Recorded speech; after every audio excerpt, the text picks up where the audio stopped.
세례 요한과 그 다음에 사람들, 오병이어의 기적을 경험한 사람들의 그런 관점에서 오늘 말씀을 묵상을 하려고 합니다. 먼저 오늘 말씀은 두 가지의 사건을 기록하고 있는데요. 첫째는 세례 요한의 순교의 장면이고, 둘째는 오병이어의 기적 역사입니다. 세례요한이라고 하는 한 사람과 그 다음에 오병이어의 기적을 체험한 사람들이 대비돼서 오늘 말씀에서 나타나고 있습니다. 먼저 세례 요한이 순교를 당했습니다.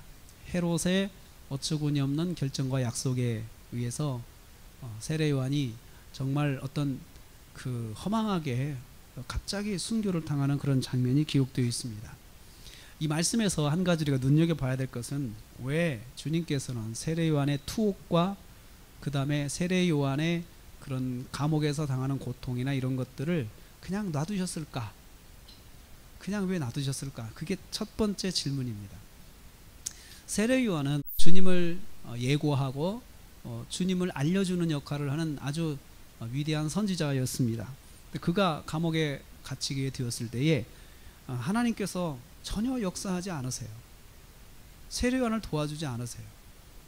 세례 요한 같은 그 헌신된 종, 헌신된 사역자에게 하나님께서 어떤 손길도 그에게 허락하지 않으시고 그냥 고난을 당하게 하시는 장면을 우리 여기서 볼 수가 있습니다. 세례 요한이 어떤 사람인데, 주님을 위해서 생명을 걸고 목숨을 걸고 평생을 주님을 위해서 살아온 사람이고, 그가 많은 명예를 얻을 수 있는 기회가 있지만 주님을 위해서 그 모든 명예들을 다 버리고 오직 광야에서, 그리고 이 시대의 종교 지도자들에게 예수님을 알려주고 그 다음에 사람들에게 바른 말씀의 길을 가르쳐주는 그런 위대한 역할을 하는 시대의 선각자, 또 그 사회 속에서 정말 영적인 지도자의 역할을 감당하는 위대한 사람이고, 이 사람이야말로 주님 편에서, 하나님 편에서 자기의 욕심을 버리고 또 자기의 유익을 다 포기하고 헌신한 사람임에도 불구하고 그가 어려움 당할 때에 하나님께서 그를 구해주지 않으십니다.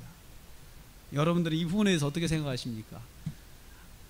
하나님께서 세례 요한을 전혀 도와주지 않으시고 세례 요한이 당하는 고난을 그대로 놔두시고 방치하시고, 사도행전의 베드로처럼 옥문을 열어서 세례 요한을 나오게 하신다든지, 또 감옥에서 그가 차고 있던 쇠사슬이 다 풀려나면서 기적의 역사가 나타난다든지, 그렇게 하지 않으시고 너무나도 허망하게 세례 요한이 순교를 당합니다. 왜 하나님께서는 세례 요한에게 아무런 손길을 주지 않으셨을까요? 우리는 이것을 보면서 주님을 위해서 평생 헌신하고 일생을 헌신하고 모든 걸 다 버리고 이름 없이 빚도 없이, 그리고 또 주님 앞에서 어떤 유익도 구하지 아니하고 오직 주님만을 위해 살아온 사람들이 만약에 이런 삶을 산다고 그러면 이렇게 결말을 맺게 된다면 우리는 또 어떻게 생각할까요? 사람들은 뭐라고 생각하겠습니까? 또 나 자신에게 만약 이런 경우가 있다고 그러면 나는 어떻게 이 경우를 해석해야 될까요? 종종 우리는 그런 일들을 당하게 됩니다. 평생 주님을 위해 헌신한 사람이 갑자기 급성 암으로 해서 졸지에 한 달 만에 그냥 세상을 떠나게 되는, 하나님의 부르심을 입는 그런 일들을 경험하면서 우리는 그 앞에서 뭐라고 답을 해야 될지 막막할 때가 있습니다. 주님을 위해서 헌신한 사람이, 모든 걸 버리고 그 오지에서 주님에 헌신한 사람이 갑자기 그곳에서 하나님의 부르심을 입게 되었을 때 우리는 그것을 해석하는데 많은 어려움을 느낍니다. 그의 삶을 우리가 어떻게 바라봐야 될까? 하나님, 그가 일생을 이렇게 바쳤는데 그의 삶을 이렇게 갑자기 마감하시면 어떡하겠습니까? 우리는 남아있는 사람들에게 뭐라고 이야기를 해야 되겠습니까? 우리에겐 그런 일들이 종종 일어나게 됩니다. 가끔씩 장례식에 가서 장례를 집례하고 할 때 이런 경우가 있을 때 참 안타까운 마음을 금하지 않을 수가 없어요. 참 안타깝죠. 주님의 반응이 참 또 흥미롭습니다. 12절 말씀 보니까 요한의 제자들이 장례식을 치르고 예수님께 말씀을 드렸어요. 우리 선생님이 이렇게 순교를 하시고 저희들이 장례를 치르고 왔습니다. 이 말씀을 보면 예수님은 세례 요한의 장례식에 참석도 안 하셨어요. 그랬죠? 참석 안 하시고 그냥 보고만 들으신 거예요. 그리고 그 세례 요한의 장례식에 대해서 예수님께서 한마디 코멘트를 안 하세요. 참 무심하시죠. 참 안 됐다. 참 세례 요한의 일이 마음이 아프다. 그렇게 말을 하시든지, 아니면 다 하나님께서 뜻이 있으시다. 다 생각하시는 바가 있으실 것이다. 뭐 나름대로 한마디를 해주시면 우리 위로가 될 것인데, 한마디 말씀 안 하시고 예수께서 들으시고 배를 타고 떠나셨다. 13절 말씀에 배를 타고 떠나셨어요. 오히려 그것을 떠나셨어요. 그곳에서 다른 곳으로 이동을 하신 거예요. 예수님의 반응이 참 이해가 안 되는 부분이 있습니다. 왜 그러셨을까요? 우리는 이것을 어떻게 봐야 될까요? 이 부분들을 이해하기 위해서 우리는 성경 전반적으로 하나님께서 하나님의 사람들을 다루시는 부분들을 우리는 봐야 됩니다. 어떤 사람들에게는 한 만큼의 복으로 하나님께서 축복을 해주시면서 그 사역자를 이끌어 가시지만, 어떤 사람들은 순종을 아무리 해도 그 사람의 삶이 더 어렵고 또 혼란스러울 정도로 고통 가운데 빠지는 사람들을 봅니다. 어떤 선지자는 순종을, 너무나도 하나님 말씀에 순종하는 삶을 살지만 고통 속에서 삶을 살다가 삶을 마감하는 사람도 있고, 또 어떤 사람은 순종한 만큼 자녀들이 복을 받고 현재의 삶에서 복을 받고 그와 함께한 사람들이 축복을 받으면서 또 그렇게 아름다운 모습을 가지는 사람들이 있습니다. 특별히 시대적인 미션을 가진 사람들은 그 시대적인 미션 속에서 그의 삶 자체가 메시지가 되게 하기 위해서 그의 삶을 어렵게, 그러면서 그 속에서 순종하는 삶을 살면서 하나님 앞에 온전히 나가는, 부끄러움 없이 하나님 앞에 나가는, 그러면서도 하나님의 한 점의 불만도 없이 하나님께서 이끄시는 대로 따라가는 주님의 사람들을 성경에서 보게 됩니다. 내 주여 뜻대로 행하시옵소서. 살든지 죽든지 뜻대로 하옵소서. 대표적인 사람은 스데반입니다. 스데반같이 충성된 초대교회 성도가 그렇게 흔치 않았습니다. 유명한 사람, 성경적으로도 참 깊은 성경의 지식이 있었고, 또 그는 헌신을 아주 아름답게 헌신한 사람이었습니다. 그럼에도 불구하고 그는 돌에 맞아 순교하게 되었습니다. 네, 순교하는 장면을 보면 그는 영의 눈을 열어서 하늘나라를 보고 하늘 보좌를 보면서 그가 마지막 인생의 삶을 마감하는 것을 보게 됩니다. 요한도 그렇습니다. 요한도 이 땅에서 큰 미션을 가졌는데 그것은 이 주님의 길을 예비하는 사람이었습니다. 그의 길은, 그의 일생 자체의 목적은 주님을 알려주는 거였습니다. 주님을 소개하는 것이었고, 주님께 사람들의 관심을 몰아주는 것이 그의 사명이었습니다. 그의 사명이 다 하게 된 것이죠. 이제는 주님이 부르셔서 이제 하늘나라를 가야 될 때가 된 것이기 때문에 주님께서 그의 삶에 간섭하지 않으셨습니다. 우리가 이 땅을 살면서 정말 우리가 하늘에 소망이 있다면, 하나님 나라에 대한 소망이 있다면, 이 땅에서 생명을 연장하는 것, 내가 정말 가능하면 이 세상에 더 살아야겠다라는 심정으로 생명을 연장하는 것은 어떻게 보면 그 사람의 영생의 신앙 자체가, 영생의 신앙에 대해서 한 번 더 생각해 볼 필요가 있지 않을까 생각이 듭니다. 물론 그렇게 생각하는 것은 자유입니다. 그것을 우리는 비난할 필요는 없다고 생각을 해요. 이 땅도 하나님의 축복이죠. 그리고 영원한 삶을 소망하는 것도 하나님의 축복이죠. 그러나 우리의 삶 자체가 조금이라도 모순이 되지 않아야 되는 것은, 영생을 믿으면 하나님의 인도하심에 따라서 순종할 줄 알아야 된다는 거죠. 이렇게도 처하게도 하고 저렇게도 처하게 하고 할 때 하나님께서 인도하시는 것을 순종할 줄 알아야 영생에 대한 신앙, 이것을 그분이 입증하는 것이죠. 또 하나님이 살아계시고 하나님 내 삶을 간섭하신다는 것을 믿는다면 모든 상황 속에서 하나님께 감사할 수 있는 사람이 진짜 믿음의 사람이 아니겠습니까? 내가 유익된 것만 취하여서 감사하고 하나님께 영광을 돌린다면 그 사람은 과연 하나님을 진정으로 믿는 사람일까요? 신앙은 하나님을 믿는 것이지 하나님을 이용하는 것은 아닙니다. 그래서 신앙생활은 하나님의 주권 속에 들어가는 것입니다. 세례 요한은 그가 감옥에 갇혀서 고통을 당하면서도 그냥 받아들인 거죠. 그것을 위해서 그가 헤롯에게 잘못된 것을 말하는 걸 주저하지 않았습니다. 헤롯이 제수 씨하고 결혼을 했습니다. 자기 제수 씨하고 결혼을 해서 그렇게 불륜 관계 속에서 발전해서 결혼까지 했습니다. 이것을 세례요한이 보면서 책망했습니다. 당신의 그러한 결혼은 옳지 않다, 이렇게 이야기를 했습니다. 그것이 헤롯을 당황시켰고, 그 다음에 헤로디아가 거기에 대해서 앙심을 품었습니다. 앙심을 품고 자기를 미워하게 됐고, 그리고 어떻게 하든 헤롯을 설득해서 요한을 죽이려고 하는 헤로디아의 음모에 오늘 빠지게 되고, 그래서 희생이 되는 것을 오늘 말씀에서 보게 됩니다. 하나님의 사람은, 사명의 사람은 하나님의 때에 하나님 부르십니다. 우리는 성경에서 인간의 생사화부와 하나님이 주관하신다고 성경에 말씀하는 것을 우리는 믿습니다. 그래서 부르시는 것도 하나님의 뜻이고 이 세상에 사는 것도 하나님의 뜻이다 믿으면, 우리는 이 땅에서 우리가 사명을 깨닫게 되면, 나의 부르심의 소명이 무엇인가 알게 되면은 부르시는 그날까지는 내 사명을 충성할 수 있다, 저는 생각을 합니다. 그래서 부르심이 확실한 사람은 두려울 게 없습니다. 어떤 위험이 와도 하나님의 허락하셔야 내가 이 위험에서 하늘의 부름을 받는 것이, 졸지에 하나님의 어떤 인도하심도 없이 그냥 생명을 잃게 되는 사람은 한 사람도 없다는 거죠.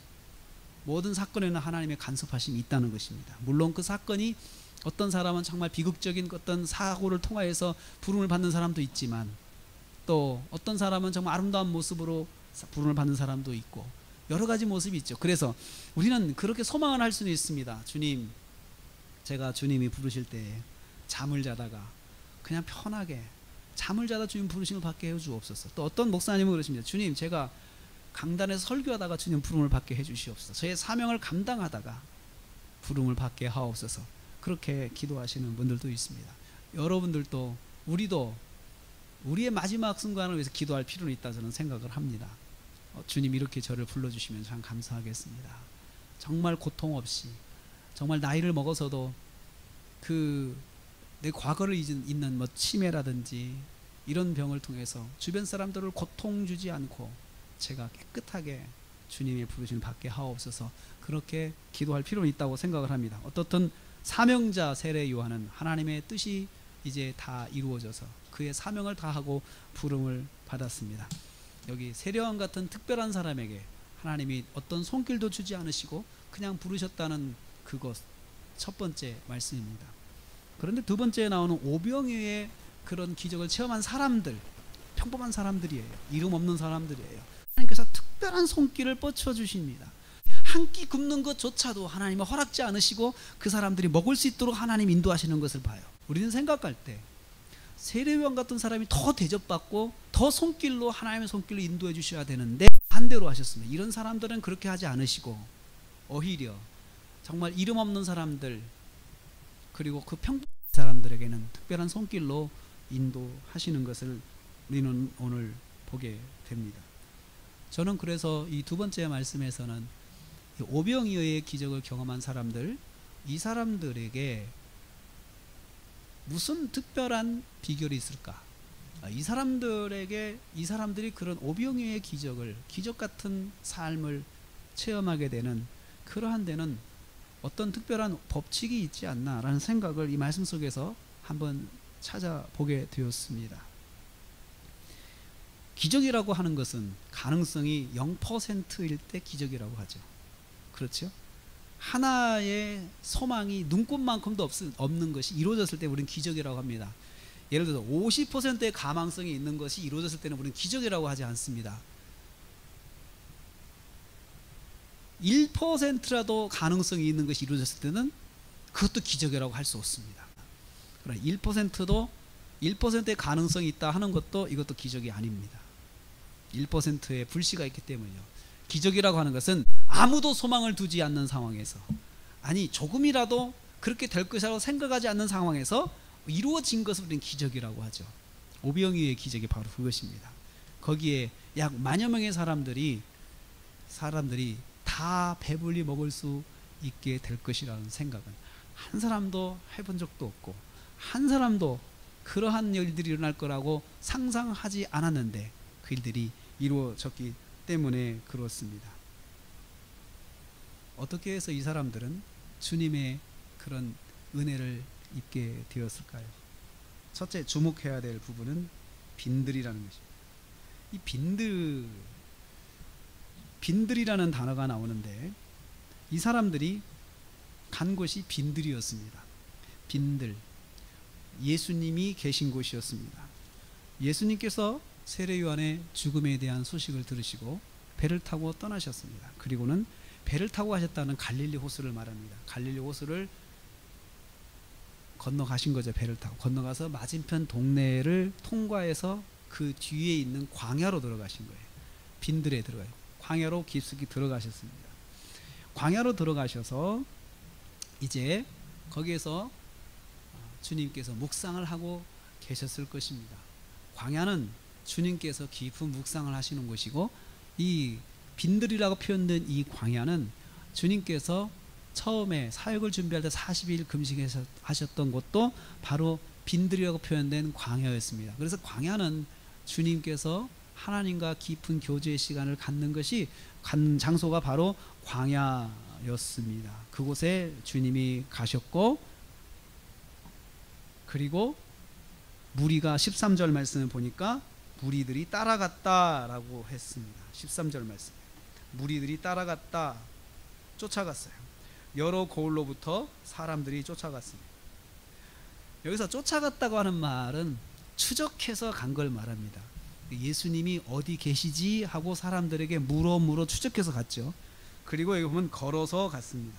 예수님이 계신 곳을 물어서 추적해 가지고 가셨습니다. 왜냐하면 예수님께서 어디 가신다고 광고하고 가신 것이 아니고 그냥 배 타고 떠나셨기 때문에 건너가셔서 그냥 혼자 가셨어요. 그러니까 사람들이 예수님이 계신 그 빈들로 물어 찾아갔습니다. 그들은 걸어갔습니다. 그런데 혼자 간 것도 아니었습니다. 왜냐하면 오병이어 기적의 마지막 말씀에 보면은 거기 물떡 5개 물고기 2마리로 먹은 사람들의 숫자를 기록하실 때 여자와 아이들을 빼고 남자만 5,000명이다 그랬어요. 그러면 거기에 여자와 아이들이 있다는 거죠. 그러면 여자는 누굽니까? 그냥 싱글 여자도 되지만 부부 사이도 될 수 있고, 아이가 있다고 하는 거 보면은 그 부부가 자기 자녀를 데리고 빈들로 간 것이에요. 빈들로. 빈들에 뭐가 있어서 갔을까요? 빈들에 요즘으로 말하면 우리 놀이동산이 빈들에 있겠습니까? 아이들을 데려가려면 적어도 뭔가 메리트가 있어야 되지 않겠어요? 그런데 이 사람들이 예수님이 계신 이 빈들에 데려갈 때 특별한 메리트가 없는 곳인데도 불구하고 자기 자녀를 데리고, 그리고 유대인들은 자녀를 한 사람만 낳지 않습니다. 유대인들 다산입니다. 다산이에요. 다산. 그래서 자녀들을 데리고 빈들로 들어갔습니다. 이게 중요합니다.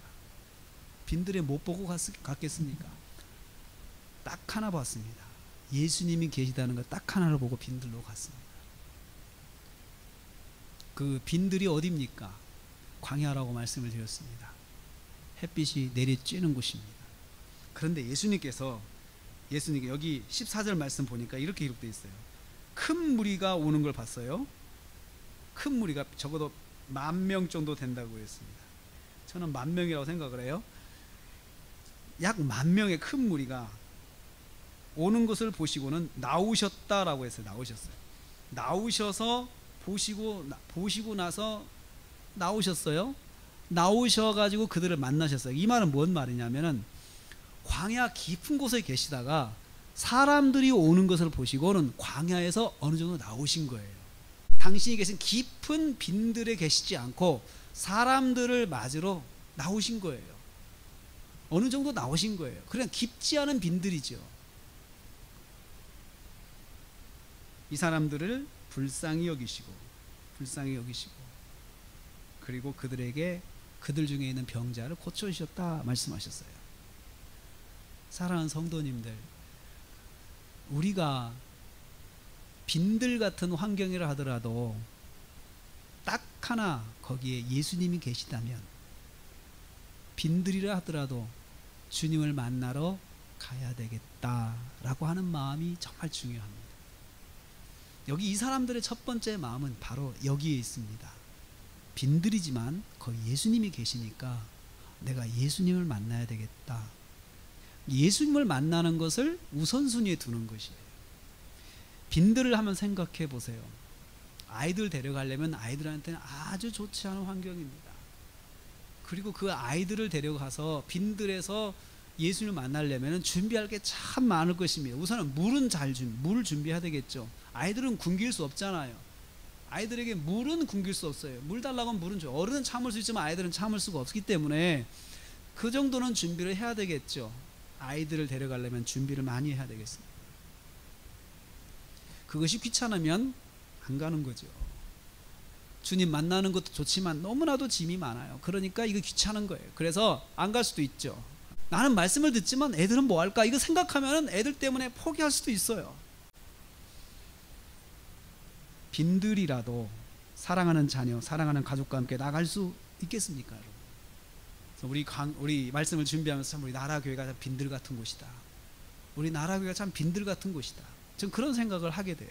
그렇잖아요. 우리 교회가 여기에 지온이 지우가 놀 수 있는 놀이터라도 있습니까? 뭐가 있습니까? 태웅이나 승빈이가 여기서 함께 어울릴 수 있는 좋은 환경이 있습니까? 그럼에도 불구하고 성도들이 교회를 찾아오시는 것은 딱 하나죠. 예배 드리러 오는 거죠. 주님을 만나러 오는 것이죠. 불편하지만 우선 내가 예배 드리러 가자. 주님을 만나는 것을 쉬지 말고 가자 라고 생각하는 것.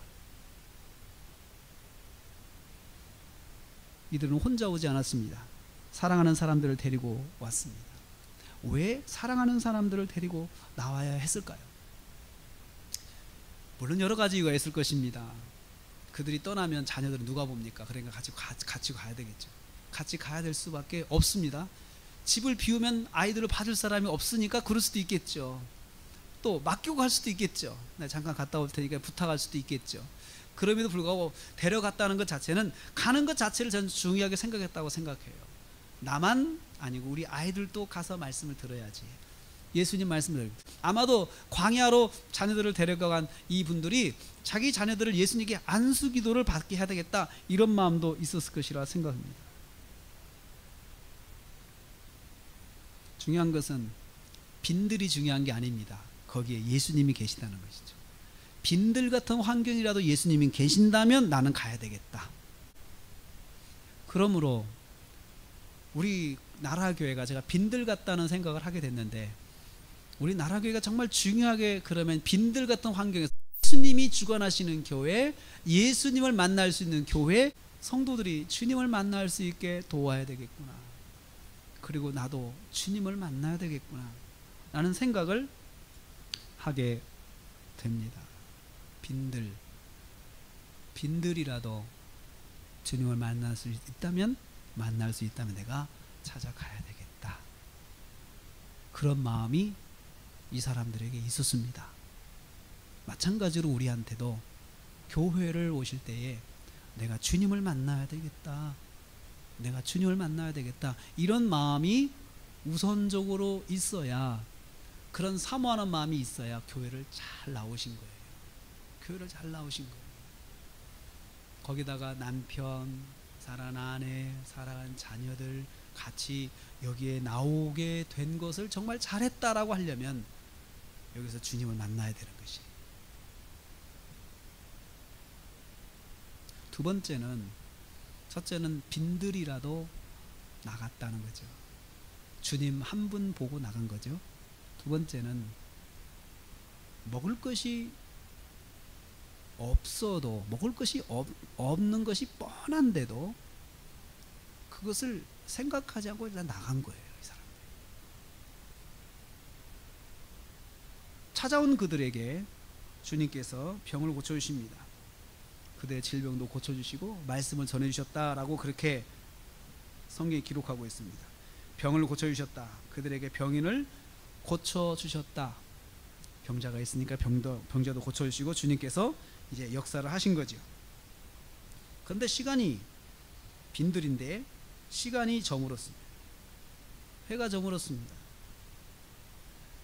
문제는 뭐냐면 해가 저물었다는 시간이 많이 간 거죠. 낮에 와서 말씀 듣고 예수님과 교제하다가 시간이 많이 간 거예요. 그리고 해가 떨어졌습니다. 해가 떨어졌다고 하는 것은 캄캄해졌고 그 다음에 먹을 것이 저녁 먹을 시간이 된 거, 먹을 것이. 제자들이 생각한 것이 빨리 사람들을 마을로 보내서 이제 해산을 하잖아요. 해산해서 사람들이 저녁 문제 해결하게 하고 숙소 문제 해결하게 해야 되는데 이게 문제예요, 문제.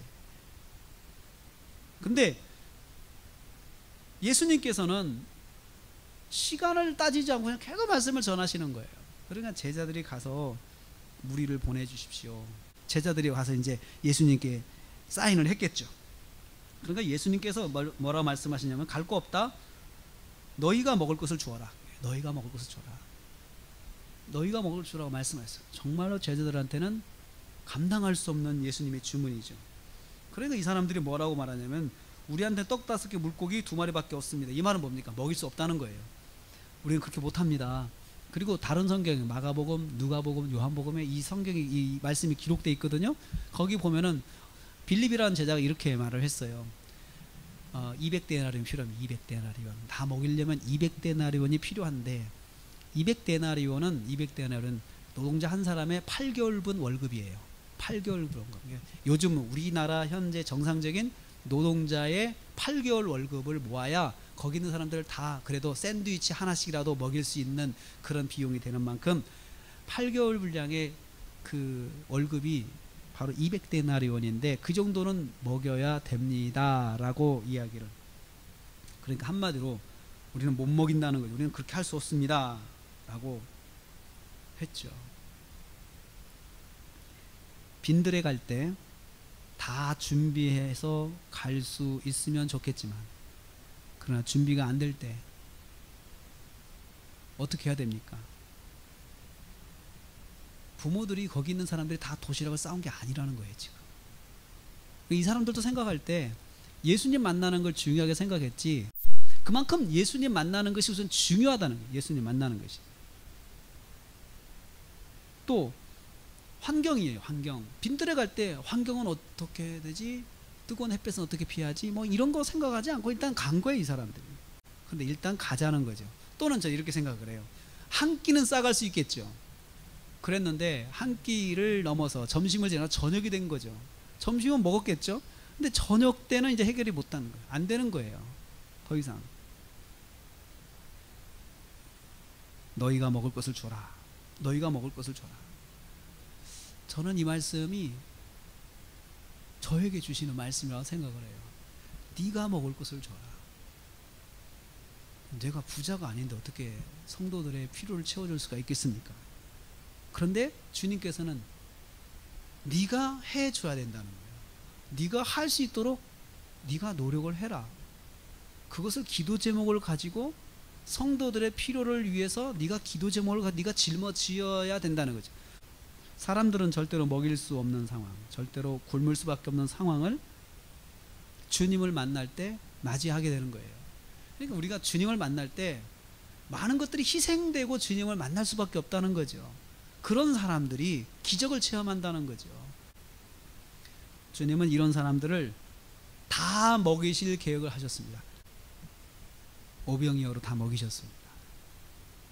여기서 오병이어는 최소한의 헌신입니다. 오병이어를 헌신한 사람이 있었어요. 공동체 전체가 다 먹을 수 있는 그 비결은 그 가운데 아주 작은 헌신의 손길이 있었다는 것이에요. 헌신의 손길. 자기 것을 희생한 것이죠. 요한복음 6장 9절에서는 여기는 나오지 않지만 그 오병이어의 주인공은 한 어린아이라고 기록되어 있어요. 어떻게 보면 교회 안에서 모두가 다 주님의 은혜를 입을 수 있는 그 기적의 역사를 경험하는 것은 어떤 한 사람이 큰 헌신을 통해서 이루어지는 것이 아니고 이름 없는 사람, 영향력도 없는 누군가가 자기 것을 하나님 앞에 드려서 그것이 하나님께서 사용하실 때에 큰 역사가 나타난다는 것을 우리는 볼 수가 있습니다. 이것으로 예수님께 나온 모든 사람이 먹었습니다. 주님께 나온 모든 사람이 다 기적을 경험했습니다. 그들이 먹는 문제로 기적을 경험하게 되었습니다. 잊을 수 없는 사건이 되겠죠. 잊을 수 없는 사건이 되겠죠.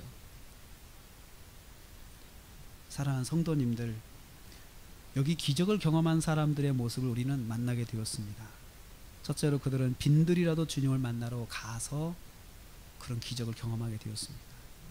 환경이 안 되어도 둘째로 주님을 만나러 갔습니다. 환경이 안 되어도 주님을 만나기 위해 뒤로 미룬 것은 주님이 다 채워주셨습니다. 주님을 만나기 위해서 미룬 것들 뭡니까? 먹는 문제 미뤘습니다. 근데 주님이 채워주셨습니다.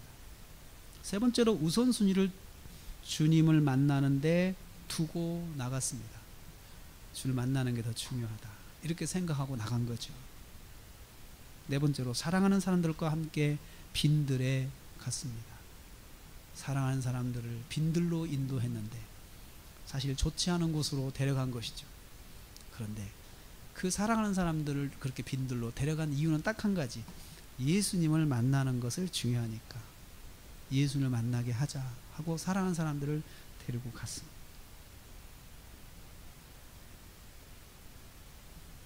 오늘도 우리가 빈들 같은 우리 나라교회에 왔습니다. 용재도 왔고 지원이 지우도 왔고 또 가연이 이현이 수연이도 왔고, 멀고 힘든 곳이니까 우리만 빨리 갔다 와야 되겠다 이렇게 생각하지 않고 그렇게 하고 오셨습니다. 저는 그 마음이 주님께서 받으신다 생각을 합니다. 또 어떤 분은 마음이 복잡한 마음으로 오실 수 있습니다. 그러나 중요한 것은 내가 주님을 만나야 되겠다, 마음이 복잡해도 주님을 만나야 되겠다 생각한 것, 주님이 이것을 받으십니다. 그것을 받으시고 나의 삶 속에서 기적을 주님께서 베풀어 주십니다. 그렇게 헌신하는 사람들이 기적을 경험할 수 있고, 그렇게 헌신하는 사람들이 기적을 경험할 때 믿음이 자라는 것입니다. 야, 내가 정말 주님 앞에 나갔더니 주님이 그렇게 역사해 주시는구나, 또 주님이 그렇게 나를 인도해 주시는구나 라는 것입니다. 우리 삶 속에서 내가 주님을 만나기 위해서 빈들 같은 환경은 얼마든지 있을 수 있습니다. 내가 주님을 만나고 싶은데 환경이 빈들이에요. 가진 것이 아무것도 없어요. 그렇지만 내가 주님을 만나는 것이 중요하니까 지금 주님 앞에 엎드립니다 라는 마음으로 주님 앞에 나가는 사람이 기적의 은혜를 경험할 수가 있습니다. 기적이라고 하는 것은 내가 날마다 기적만 바라면 안 되겠죠. 왜냐하면 내가 해야 될 책임들을 우리가 다 하지 못하면서 기적만 바라는 것처럼 또 신앙생활이 위태로운 것도 없습니다. 그러나 이것은 특별한 목적을 가지고 내가 하나님 앞에 나가는데 어떤 어려움이 있어요. 그리고 여건이 안 돼요.